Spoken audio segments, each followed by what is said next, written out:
자, 오늘의 말씀은 다니엘서 4장 24절부터 27절까지 말씀입니다. 우리 한 절씩 교독하겠습니다. 왕이여 그 해석은 이러하니이다. 곧 지극히 높으신 이가 명령하신 것이 내 주 왕에게 미칠 것이라. 왕이 사람에게서 쫓겨나서 들짐승과 함께 살며 소처럼 풀을 먹으며 하늘 이슬에 젖을 것이요 이와 같이 7배를 지낼 것이라. 그때 지극히 높으신 이가 사람의 나라를 다스리시며 자기의 뜻대로 그것을 누구에게든지 주시는 줄을 아시리이다. 또 그들이 그 나무 뿌리에 그루터기를 남겨두라 하였은즉 하나님이 다스리시는 줄을 왕이 깨달은 후에야 왕의 나라가 견고하리이다. 그런즉 왕이여 내가 말하는 것을 받으시고 공의를 행함으로 죄를 사하고 가난한 자를 긍휼히 여김으로 죄악을 사하소서.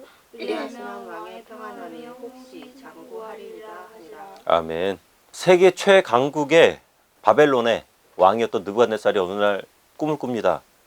그리고 그 꿈을 해석하라고 하는데 20년 전처럼 막 그렇게 억지를 부리지는 않습니다. 자기 부하들을 싹 불러놓고 꿈을 말해주고 해석을 해보라고 하지만 그 상황에서 아무도 함부로 입을 놀릴 수가 없습니다. 왜냐하면 마지막에는 그 끝판왕격인 다니엘이 대기하고 있기 때문이죠. 누구도 대답하지 못하니까 결국 왕은 의지할 수밖에 없는 다니엘을 호출합니다. 그리고 자신의 꿈에 관해서 말하기 시작하죠. 10절에서 오늘 함께 읽지는 않았는데 지난주 말씀과 연결되는 10절에서 17절까지가 느부갓네살이 꿈에서 본 것을 본인이 이제 쭉 얘기해주는 그런 내용이거든요. 먼저 10절에서 11절 내용을 보면은 땅에 나무가 있어요. 여기서 나무는 느부갓네살을 상징하고 바벨론 제국을 상징합니다. 땅의 중앙에 있다는 것, 이것은 바벨론이 세계의 중심이다. 이것을 이야기하는 거죠. 자, 그리고 높이가 하늘에 닿았다는 것, 이것은 그 위세가 하늘을 찌른다는 것인데 자랐다고 돼 있죠. 그러니까 바벨론이 원래 작은 나라였다가 그렇게 수많은 정복 전쟁을 통해서 이렇게 높이가 하늘을 찌를 만큼 커졌다는 것이죠. 그리고 땅 끝에서도 보인다. 그러니까 전 세계에서 바벨론의 영향을 받지 않는 나라가 없다. 그리고 12절이 굉장히 중요한데 우리 함께 읽어봅니다. 그 잎사귀는 아름답고 그 열매는 많아서 만민의 먹을 것이 될 만하고 들짐승이 그 그늘에 있으며 공중에 나는 새는 그 가지에 깃들이고 육체를 가진 모든 것이 거기에서 먹을 것을 얻더라. 아멘. 이 말은 곧 바벨론의 모든 행정, 교육, 사회, 법률 시스템들을 통해서 전 세계의 수많은 인재들이 바벨론으로 모인다. 지금도 아직도 그렇죠. 많은 사람들이 아메리칸 드림을 꿈꾸면서 미국으로 향하고요. 그리고 그 수많은 사람들의 재능과 역량, 그리고 그들의 노동력, 이러한 것들이 미국을 여전한 세계 최강국의 자리에서 굳건히 설 수 있도록 만들어주는 굉장한 버팀목이 됩니다. 원동력이 됩니다. 당시 바벨론도 마찬가지였죠. 그러니까 아메리칸 드림이 아니라 바벨로니아 드림, 이렇게 바벨로니칸 드림 이렇게 표현해 볼 수 있겠죠. 전 세계 인재들, 그리고 힘께나 쓴다는 사람들, 머리 똑똑한 사람들 다 모여서 그 잎사귀에 깃들었다. 자, 여기까지는 세상적인 관점, 인본주의적인 관점, 자본주의적인 관점, 느부갓네살 본인의 관점에서 본 바벨론의 모습입니다. 하지만 하나님의 시선은 굉장히 다르죠. 하나님의 시선은 화려한 건물과 외모와 무적의 군대와 최고의 부유함, 똑똑함, 문화적인 어떤 그런 성과를 보시는 것이 아니라 건강하지 못한 그들의 영혼을 하나님께서는 보고 계시는 겁니다. 건강하지 못한 영혼 위에 쌓여있는 물질들이 가지는 엄청난 위험성을 하나님께서는 경고하시는 것이죠. 13절과 14절을 보면은요, 그래서 하나님의 사자가 그 나무를 베어 없애버립니다. 가지를 자르고 잎사귀를 떨고 그 열매를 해치고 새들을 그 가지에서 쫓아낸다는 것, 이것은 느부갓네살과 바벨론이 가지는 모든 권위가 상실되어 버린다. 왕위를 빼앗긴다. 그리고 그것으로 끝나는 것이 아니라 15절을 보면은 쇠와 놋줄로 동인다. 이 고대 바벨론의 문헌을 보면은 집안에 정신병자가 생기면 몸을 쇠줄로 엮어서 나무에 묶어놓는 그런 풍습이 있습니다. 무슨 일이 일어나게 되는지는 모르지만 바벨론의 이 느부갓네살이 정신병자가 되는 그런 상황까지 내몰린다는 것이죠. 그리고 이후의 내용들을 보면은 이 정신 착란 증세가 일반적인 착란 증세가 아니라 애니멀 인세니티라는 조현병의 일종이 있는데, 이게 뭐냐면 자기 스스로를 동물이라고 생각하는 거예요. 짐승처럼 나를 생각하고 짐승처럼 행동하는 그런 조현병이 있다고 합니다. 아마도 이 증상이지 않을까 많은 학자들은 그렇게 예측을 하죠. 그러니까 짐승과 더불어 제 몫을 얻으리라. 많은 최고 권력자들이 그 권력이 주는 스트레스를 감당하지 못하면서 착란 증세를 보이는 경우가 종종 있는데, 아마 느부갓네살이 그런 경우가 아닐까. 자, 여러분 한번 보세요. 느부갓네살이 젊을 때 어땠습니까? 신이 되고자 했던 사람입니다. 자신의 신상을 세워놓고 내가 그 신이 되고자 하는. 그런데 평범한 인간으로 살아가는 것이 아니라 그 말년에 짐승처럼 살아가게 되는. 그래서 16절 말씀을 보면은 짐승의 마음을 받아 7대를 지나게 될 것이다. 그리고 7대라는 것에 대한 또 의견이 분분합니다. 7년이라고 주장하는 학자들도 있고요. 바벨론에서는 계절이 2계절밖에 없었대요, 예전에. 여름과 겨울. 그러니까 거기 어차피 중동 지역이니까 엄청 덥고 그럼 여름이고요. 그리고 좀 많이 덥고 그럼 겨울입니다. 엄청 더운 시절, 좀 많이 더운 시절. 뭐 이 정도죠. 그래서 그거를 한때씩이라고 본다. 그러면은 7대니까 7년이 아니라 3년 반 정도의 시간이 되는 거죠. 오늘 이 말씀이 나온 이 시기가 지난 이후로 느부갓네살이 약 6년 정도 더 살고 죽거든요. 죽으니까 이 7대가 7년이라는 것보다는 3년 6개월이라는 그것으로 보는 것이 좀 더 정확한 것 같다는 것이죠. 남은 여생 이제 6년 남았는데, 여생의 말년이죠. 그 말년에 절반이 넘는 시간을 조현병에 걸려서 짐승처럼 묶여서 지낸다라는 거죠. 사람이 망해도 이렇게까지 망할 수 있을까 싶을 정도로 느부갓네살은 비참한 모습이 됩니다. 아무튼 느부갓네살은 이런 꿈을 꾸고 그 찝찝함을 금할 길이 없어요. 그래서 신하들에게 얘기하고 막 그렇게 했는데 안 되니까 마지막으로 이제 다니엘을 부를 수밖에 없죠. 그런데 19절을 보면은 다니엘은요, 이 말을 듣고 한동안 놀라서 번민했다. 놀라서 번민했다. 왜냐하면 다니엘이 듣는 순간 이 모든 장면들이 파노라마처럼 눈앞에 쫙 펼쳐졌을 거기 때문입니다. 예전에 첫 번째 느부갓네살의 꿈을 해석해 줄 때는요, 다른 자리에서 하나님의 계시를 받고 와서 느부갓네살에게 전해줬죠. 그런데 이번에는 하나님께서 그 자리에서 바로 보여주셨나 봐요. 그 내용이 무엇인지. 그러니까 번민할 수밖에 없어요. 그런데 다니엘의 그 번민하는 마음은 아랑곳하지 않고 느부갓네살은 굉장히 천진난만하게 얘기합니다. 그러니까 지금 이 내용이 그거예요. 번민을 했음에도 불구하고 느부갓네살은요, 보세요. 벨드사살아, 너는 이 꿈과 그 해석으로 말미암아 번민하지 마라. 그러니까 이거 이제 이렇게 말했는데 이거를 좀 우리식으로 좀 편한 사람에게 하듯이 얘기하면 그거죠. 야야야, 인상 풀고 빨리 얘기해. 뭔데 그렇게 인상 팍 쓰면서 앉아 있어? 지금 느부갓네살이 다니엘에게 그렇게 말하고 있는 거예요. 그러니까 다니엘이 마음을 다해서 얘기합니다. 왕이여, 차라리 이 꿈은 왕의 대적에게 응하기를 원합니다. 솔직히 느부갓네살이 자신의 조국을, 모국을 멸망시켜버린 원수잖아요. 그런데 다니엘은 이미 40여 년을 느부갓네살을 모셨습니다. 함께 지냈죠. 미운 정 고운 정 다 들었어요. 불쌍하고 극률한 마음이 들 수밖에 없죠. 그리고 다니엘은 현재에 굉장히 충성을 다하는 사람입니다. 그렇기 때문에 그 충성을 다했던, 자신이 섬겼던 그 왕에 대한 측은한 마음이 들 수밖에 없는 거예요. 그래서 20절부터 23절까지 내용을 통해서 꿈을 다시 한번 더 확인시켜 줍니다. 이런 내용이 맞죠? 그리고 24절부터 다니엘이 우리가 방금 함께 나눈 꿈에 대한 해석의 내용을 이야기해 줍니다. 자, 25절부터 27절까지가 그건데, 먼저 24절을 한번 읽어보도록 하겠습니다. 왕이여, 그 해석은 이러하나이다. 곧 지극히 높으신 이가 명령하신 것이 내 주 왕에게 미칠 것이라. 아멘. 지극히 높으신 이가. 다니엘은 이후에 또 이 말을 한번 더 사용합니다.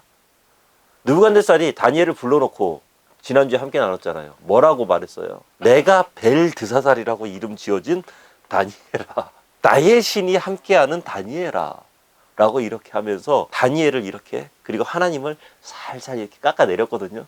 다니엘이 속이 좀 부글부글 했던 거죠. 그러니까 자신이 발언권을 얻자마자 바로 이야기합니다. 지극히 높으시니가. 그러니까 왕에게 얘기해 주는 거예요. 지극히 높으신 진짜 오리지널은 따로 있습니다. 그 높으신 분의 명령이 지금 왕에게 임할 겁니다. 지금까지 느부갓네살은 다른 사람의 운명을 자기가 결정지었습니다. 다른 사람뿐만 아니라 다른 나라의 운명도 손에서 쥐락펴락했죠. 그런데 다니엘이 지금 말하고 있잖아요. 당신의 운명은 지금부터 하나님이 말씀하시는 그 하나님의 말씀에 의해서 이루어질 것이다. 하나님의 손 안에 있다. 당신도 이 땅도 이 모든 만물이 다 마찬가지로 하나님의 말씀의 권위 아래에서 굴복하게 될 것이다. 하나님의 말씀이 왜 무섭습니까? 우리 사람의 말은요, 하면은 떨어집니다. 하나님의 말씀은요, 나오면 현실이 됩니다. 그러니까 하나님의 말씀이 무서운 거죠. 그래서 좀 그런 저는 한 번씩 생각을 합니다. 어떤 분들은 막 하나님의 음성을 듣고 싶어 하고, 하나님의 말씀을 듣고 싶어 하고. 예. 근데 굉장히 부담스러울 것 같습니다, 저는. 듣는 순간 그것은 현실이 되어버리는데 굉장히 부담스럽죠. 만약에 그 음성이 나와 생각이 같거나 비슷하기만 하더라도 대박인 거죠, 그죠? 그런데 하나님의 음성이 나의 생각과 정반대이거나 내가 원하는 것과 정반대라면, 최악의 상황이 펼쳐지게 된다면 그거를 과연 내가 감당할 수 있을까? 그렇기 때문에 저는 그냥 믿고 따라가는 게 가장 좋다, 이 주의입니다. 왜냐하면 하나님께서는 어차피 하나님의 백성들을 선하게 인도하실 것이기 때문이죠. 자, 그래서 25절을 보면은 왕이 사람들에게서 쫓겨난다. 왕이 이토록 정신착란 증세를 보이면서 힘들어할 때 주변의 신하들 어떻게 했을까요? 아유, 왕이시여, 이렇게 어쩌다 이런 모습이 됐습니까? 이게 무슨 날벼락입니까? 우리 집으로 오십시오. 아니면 제가 뭐 용한 의원을 데리고 오겠습니다. 쉬시면서 회복하십시오. 이랬을까요? 아닙니다. 정글과도 같은 아이가 얼씨구 좋구나 하면서 맞아. 네, 맞아요. 이 약육강식의 논리만 펼쳐지는 왕궁에서 미쳐갖고 짐승처럼 기어다니는 왕을 보면서 조롱의 눈빛으로 말했겠죠. 아휴, 쟤 갔네, 갔어. 끝났네. 느부갓네살 끝났네. 그러면서 자, 그러면은 다음은 누구냐? 이 다음은 누구냐? 뭐 왕궁 내에서 암암리에 때로는 대놓고 파워게임이 시작되고 정신착란 증세를 일으키는 이 왕을 참아 죽이지는 못하죠, 그죠? 그러면서 이 왕을 짐승처럼 묶어두는 것이죠. 그런데 또 여기에 하나님의 은혜가 있습니다. 이렇게 처절한 인생을 살아가도록 하지만 하나님께서는 그루터기는 남겨두시거든요. 죽이지는 않으시죠. 회복의 은혜를 하나님께서는 남겨두신다는 거죠. 징계와 마지막 심판과는 분명히 차이가 있습니다. 이건 굉장히 차이가 있습니다. 징계의 시간은 그 사람에게 영적인 깨달음을 주는 시간입니다. 하지만 심판의 시간은 끝나는 거죠. 모든 것들이 다 소멸되어 버리는, 그 자리에 하나님의 영광만 남게 되는, 그게 바로 심판의 시간이죠. 느부갓네살에게는 이 시간은 징계의 시간이었습니다. 이래서 25절 말씀, 17절 말씀, 이 느부갓네살이 이 얘기를 하는데 17절은 느부갓네살이 한 말이고 25절은 다니엘이 그 이야기를 해주는 거거든요. 근데 25절 내용을 좀 보세요. 우리 함께 한번 읽어보겠습니다. 왕이 사람들에게서 쫓겨나서 들짐승과 함께 살며 소처럼 뿔을 먹으며 하늘 이르스를 던질 것이요 이와 같이 7대를 지낼 것이라. 자, 여기까지만 볼게요. 어때요? 좀 굉장히 좀 차분하게 이렇게 이야기하죠, 다니엘이. 그런데 왕이 뭐라고 있나, 뭐라고 말하나. 똑같은 상황을 놓고 왕은요, 지극히 천한 자, 바로 자신을 이야기합니다. 자신을 말하는 거예요. 차마 신하인 다니엘이 왕 보고 당신 그렇게 천한 모습이 될 것입니다 라고 말은 못하는 거예요. 그 천한 자를 위에 세우시는 줄을 사람들이 알게 하려 함이라. 이 말은 느부갓네살 자신이 깨달은 거예요. 알게 된 거예요. 그 하나님의 징계의 순간을 통해서 알게 된 거죠. 다니엘의 설교나 강의를 통해서 누군가의 조언을 통해서 알게 된 것이 아니라 하나님 앞에서 스스로 깨치게 된 거예요. 바로 하나님께서 하나님의 뜻으로 자신을 왕의 자리에 세울 수도 있고 폐할 수도 있다는 그 모든 것을 이제 그 말년에 느부갓네살은 알게 된 것입니다. 지금까지는 내가 잘나서 내가 똑똑해서 내가 전쟁을 잘해서 이 거대한 제국을 세운 줄 알았는데 아니라는 거죠. 하나님께서는 마음만 먹으시면은 누구든지 그 자리에 세울 수도 있고 내릴 수도 있다는 것. 이 느부갓네살이 깨달은 거예요. 저는 좀 그런 생각을 합니다. 크리스천들 중에서 굉장히 편안하게 이렇게 잘 사시는 분들이 있어요. 별 걱정 없이 이렇게 하루하루 감사함으로만 이렇게 지낼 수 있는, 남들보다 좀 좋은 학교도 다니고 좀 넉넉한 환경 가운데서 좋은 직장도 가고 편안하게 연금 꼬박꼬박 이렇게 들어오고 건물 매체 가지고 그 건물에서 들어오는 재정으로 편안하게 살아가시는, 그런데 그런 분들에게 제가 당부드리고 싶은 말씀은 겸손해지셔야 된다는 겁니다. 이 모든 것이 내가 잘해서 내가 이루어 놓은 것이 아니라 하나님께서 나에게 주신 은혜라는 것. 그것을 깨닫게 된다면 그것은 더 이상 내가 누릴 것이 아니라 하나님을 위해서 사용해야만 된다는 것을 깨닫게 되는 거죠. 알게 되는 거죠. 나를 위해서 사용하지 마시고 주님을 위해서 사용하시기 바랍니다. 그러면 하나님께서 더 크게 채워주실 거예요. 자, 불신자였던 느부갓네살이 오늘의 모든 말을 다 마치면서 마지막으로 하나님을 찬양하고 경배합니다. 그 하나님의 왕권을 인정하고 하나님을 바라봅니다. 다니엘이 얼마나 감격했을까요? 자신의 조국을 완전히 짓밟아버려서 지도상에서 지워버린 난폭한 제국의 폭군, 군주가 40년 만에 하나님 앞에서 무릎을 꿇게 된 거예요. 바벨론이 유다를 완전히 짓밟았죠. 그렇기 때문에 바벨론의 신이 야훼 하나님보다 훨씬 강하다.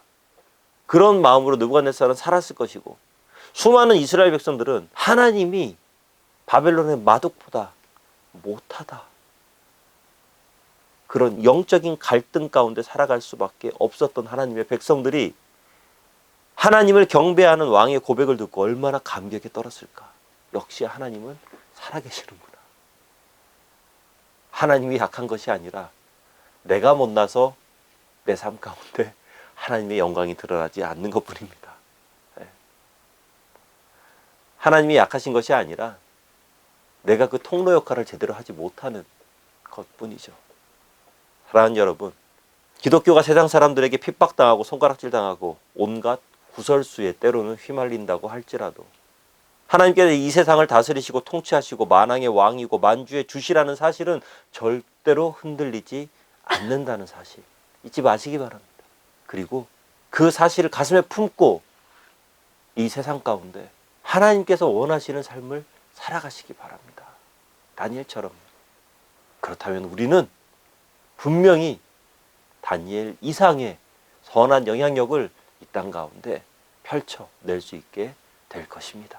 자, 말씀을 맺으면서요, 우리 26절 말씀 함께 읽어보도록 할게요. 또 그들이 그 나무 뿌리에 그루터기를 남겨두라 하였은즉 하나님이 다스리시는 줄을 왕이 깨달은 후에야 왕의 나라가 견고하리이다. 아멘. 이 말씀은요, 회개와 회복은 은혜 가운데 꼭 일어날 것이다. 회개하는 자에게 하나님의 회복은 반드시 일어날 것이라는 믿음을 우리에게 주시는 말씀입니다. 3년 반이라는 시간은 느부갓네살이 가지고 있었던 교만의 크기입니다. 그 3년 반이 지나야만이 느부갓네살의 교만이 완전히 꺾이는, 그리고 짐승이라는 것은요, 느부갓네살이 가졌던 교만의 모습이겠죠. 그죠? 그런 모습으로 그런 시간을 보내야만 비로소 깨달을 수 있다는 거예요. 우리의 징계는 얼마나 될까요? 뭐 일주일, 뭐 한 달? 한 2, 3일? 하루 만에 끝난다면 뭐 그 이상이 없겠죠. 그죠? 짧으면 좋겠죠. 빨리 회개하고 하나님 앞으로 돌아가면 얼마나 좋아요. 그런데 이것이 심판이 아니라 징계임에 우리는 감사할 필요가 있죠. 그리고 이 징계의 시간은 우리 교만이 깨지고 영적인 깨달음과 회복이 일어나는 시간입니다. 때로는 우리가 이 땅 가운데서 풀어야만 될 것이 있습니다. 그래야지 하늘의 것들이 쏟아지는 거죠. 나의 회개와 나의 겉옷을 찢는 시간이 반드시 필요합니다. 이럴 때는 하나님께 도와달라고 아무리 외쳐봐야 하나님께서는 놔두세요. 왜냐하면 그것은 오롯이 내가 견뎌내야만 되는 시간이기 때문입니다. 그리고 하나님께서는 회개라는 천국 문을 열 수 있는 열쇠를 우리에게 이미 주셨거든요. 하나님께서 열쇠를 우리에게 주셨는데 우리가 아무리 하나님 하늘 문을 열어주세요, 열어주세요, 열어주세요 막 아무리 소리쳐봐야 소용이 없습니다. 하나님께서 우리에게 말씀하시죠. 야, 네 손에 열쇠가 있잖아. 그 열쇠를 가지고 열면 돼. 회개하면 돼. 모든 죄를 쏟아내고 그리스도의 보혈로 씻어내고 십자가를 통과하면 돼. 하나님께서 말씀하시잖아요. 축복을 원한다면 회개해야 막힌 문이 열리고 묶인 것이 풀어지는 것이 아니겠냐는 거예요. 다니엘 이건 아니까요. 27절 말씀을 보면 왕이여 제발 내가 아뢰는 것을 받으시고 회개하십시오. 회개하라는 말이에요. 이 말이. 당신의 잘못을 회개해라. 촉구합니다. 하나님의 계시는 하나님이 계시를 주셨다. 그것보다 그것을 어떻게 적용하느냐가 너무나도 중요하죠. 적용이 없는 말씀은요, 허공을 치는 메아리와도 같습니다. 아무런 영향이 없습니다. 아무런 힘이 없습니다. 다니엘은 지금 간절한 마음으로 왕에게 상소하는 거예요. 제발 마음을 돌이키시고 회개하세요. 그러면 왕의 평안함이 혹시 장구하리이다 하는 거죠. 우리의 교만과 우리의 아집과 우리의 고집과 우리의 두려움과 우리의 아둔함을 향해서 하시는 하나님의 말씀입니다. 느부갓네살의 인생에는 자기 중심의 큰 나무가 있었습니다. 이 느부갓네살의 나무는 돈과 권력과 힘과 명예에 뿌리를 내린 나무였죠. 그런데 시편 1편에는 또 다른 종류의 나무를 말씀하고 있습니다. 우리 함께 읽어보겠습니다. 그는 시냇가에 심은 나무가 철을 따라 열매를 맺으며 그 잎사귀가 마르지 아니함 같으니 그가 하는 모든 일이 다 형통하리로다. 아멘. 이 나무는요, 예수님께서 심어주신 나무예요. 그 시냇가에 뿌리를 내린 나무는 예수님의 십자가 보혈에 뿌리를 내린 나무죠. 십자가의 뿌리를 내렸고 성령의 생수의 뿌리를 내렸고 하나님의 사랑의 뿌리를 내린 바로 그 나무죠. 이 나무는 영원하고 범사에 형통합니다.